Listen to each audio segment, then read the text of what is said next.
Good day, everyone, and thank you for joining me for the Forward Prosperity Finance and Economics Update for May 2026. My name is Russell Gard, and today I will walk you through the key developments in Australian government bonds, the stock market, the Australian dollar, RBA balance sheet reserves, the money supply, unemployment, and total federal government debt. These insights will help you better understand the current economic and financial environment here in Australia.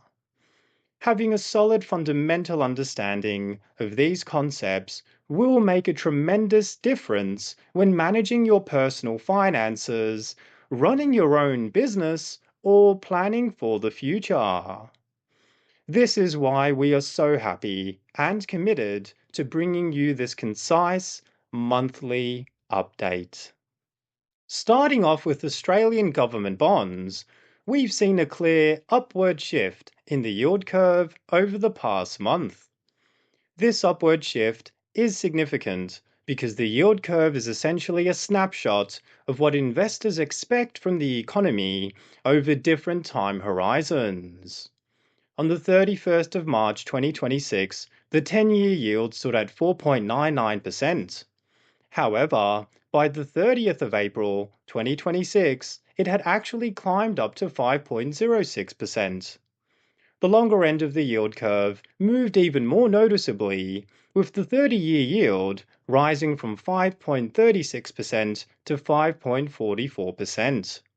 This upward shift across the entire yield curve suggests that bond markets are pricing in expectations of more persistent inflation over the medium to long term. From a practical perspective, this means borrowing costs for governments, businesses, and ultimately households could remain elevated for longer than many people had hoped. Looking next at the spread between the 10-year and 2-year government bonds, we see this spread narrow slightly from 0.34% down to 0.29%. This narrowing of the yield spread is worth paying attention to because it tells us that the market believes the Reserve Bank of Australia's interest rate policy will need to stay restrictive in the near term to keep inflation under control. At the same time, the modest size of the spread suggests that the market still anticipates some easing further down the track, perhaps as inflation pressures moderate. For homeowners with variable interest rate mortgages or businesses with upcoming debt refinances, this dynamic highlights the importance of planning ahead rather than assuming that interest rates will fall back down soon. Moving over to the domestic stock market, the ASX 200 has experienced a volatile start to 2026. After a strong rally through February and March, where the ASX 200 briefly touched 9,200 Australian dollars, the index pulled back noticeably in April, closing the month at $8,665. This pullback likely reflects a combination of healthy profit taking after earlier gains, as well as the impact of heightened global geopolitical risks. When international uncertainty rises, investors become more cautious, and this flows through to domestic stock markets just like Australia's. The ASX 200 is a key barometer for the health of Australian publicly listed companies, many of which are tied to resources, banking, and consumer spending. The volatility seen in the ASX 200 serves as a reminder that while the market can reward patience, a long-term perspective always remains important. Now to global markets, for some important context, the S&P 500 experienced a sharp sell-off in March before rebounding strongly in April to close at $7,209. This dramatic volatility coincides with the ongoing negative effects stemming from the 2026 Iran war, and particularly the disruptions to international supply chains, as well as the significant price movement in oil energy markets. These important geopolitical events certainly highlight just how interconnected our modern global economy and international financial markets really are. In contrast to some of the equity market weakness, the Australian dollar has performed quite well against the US dollar so far this year. From the lows near 66 cents and 78 pip in January, the AUD climbed steadily and reached around 72 US cents by late April 2026. This strength is for the most part underpinned by Australia's strong commodity exports, particularly in iron ore, coal, and natural gas, as well as the market's expectation that Australian interest rates may stay higher for longer compared with other developed economies. A stronger Australian dollar helps keep imported inflation in check, and this is good news for consumers. However, it can also make Australian exports more expensive for buyers from overseas. Heading now to the Reserve Bank of Australia's balance sheet, the RBA's foreign exchange and gold reserves have fluctuated but remain at healthy solid levels. We saw a notable spike in April, reaching $118 billion before settling back down to just over $111 billion. These reserves serve as a vital buffer and stabilizer for the Australian economy because these reserves give the RBA important flexibility to intervene in different markets if needed, managing excessive currency volatility or respond to external price shocks. Total broad money supply continues to grow steadily in Australia. As of April 2026, total broad money supply has now surpassed 3.42 trillion Australian dollars.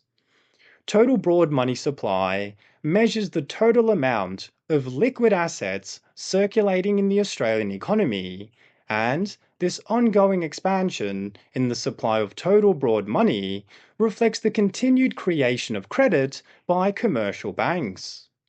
While credit and commercial banking do support economic activity, it does contribute to general inflationary pressures. Putting it simply, the more dollars that exist in the Australian financial system, the less purchasing power each individual dollar will have over time. This is one of the key reasons the Reserve Bank of Australia remains so focused on keeping inflation under control. Moving on to the labour market, which is of course such a critical area for most Australians, the seasonally adjusted unemployment rate increased by 0.2% to 4.5%. This unemployment rate increase reflects a drop in the total number of fully employed individuals by 18,600 people. This suggests that the recent interest rate rises are starting to take a toll as businesses look to either hire less staff or even let some people go. This modest uptick, although still relatively low by historical standards, suggests that interest rates are beginning to have a cooling effect on the Australian labour market.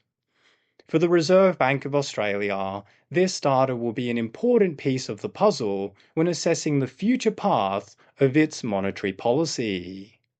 A softening labour market could ease some pressure for further interest rate hikes, and, on top of this, a rising unemployment rate also signals growing caution around the pace of future economic growth. For individuals, this reinforces the value of staying adaptable in your career, always ensuring you are building up your set of skills in case you are faced with needing to make a change in work, career, or profession. On the fiscal side, the Australian government continued its regular bond issuance program throughout April 2026. Most debt issuances were at a $1 billion level, helping to fund ongoing Australian federal government operations while also maintaining orderly conditions in our financial markets. Bond or debt issuance is a completely normal part of managing public finances, and in Australia, debt issuance and government debt levels are managed by the Department of the Treasury. And finally, looking at Australia's total federal government debt, we saw a strong rise to a high of $994 billion earlier this year before moderating back down to $964 billion. While these debt levels are significantly elevated compared to pre-COVID pandemic figures, the trajectory currently appears to be under control, at least in the short term. Having said that, many Australians are becoming increasingly concerned about the long-term implications of rising public debt, including the future tax burden and impact on future generations. In summary, Australia's economy continues to show resilience amid a range of mixed signals, including the upward shift in the yield curve, steady growth in the money supply, a slightly softening labour market with elevated, though stabilising, federal government debt levels. At Forward Prosperity, we help our clients navigate these complex environments with practical, tailored financial strategies. Whether you're looking to optimize your mortgage, build or rebalance an investment portfolio, or simply looking to get a clearer understanding of your overall financial position, our team is here to support you. If you haven't already, I encourage you to book a free, no obligation finance conversation on our website at forwardprosperity.com. We would love the opportunity to speak with you and help you make better informed finance decisions.